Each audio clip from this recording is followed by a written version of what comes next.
پدر با پسر گفت به قهر که تو آدم نشوی جان پدر. حیف این عمر که ای به سر و پا بره تربیتت کردم صرف. دل فرزند از این حرف شکست، بخبر از پدرش کرد سفر.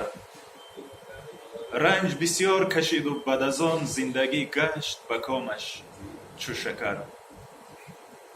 عاقبت شهرت و والایی یافت، حاکم شهر شد و صاحب زر.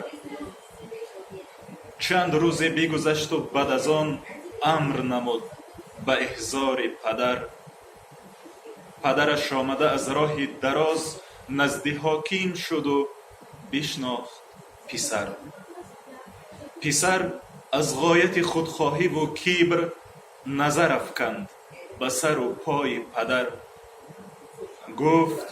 گفتی که تو آدم نشوی، تو کنون شهرت و جاه هم بنگر. پیر خندید و سرش داد تکان، این نقطه بگفت و برون شد از در.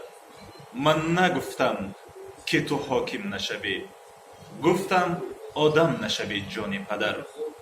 بله عزیزان دل، امروز اکثریت مردم آدم و آدمگری را در دانستن پول، مبلغ و چیزی دیگر می‌دانند. اما از نگاه من آدمگری این مهر است، محبت است، دوستداری صمیمی یکدیگر است. تمنا داریم که همیشه دوستدار یکدیگر باشید. خداحافظ.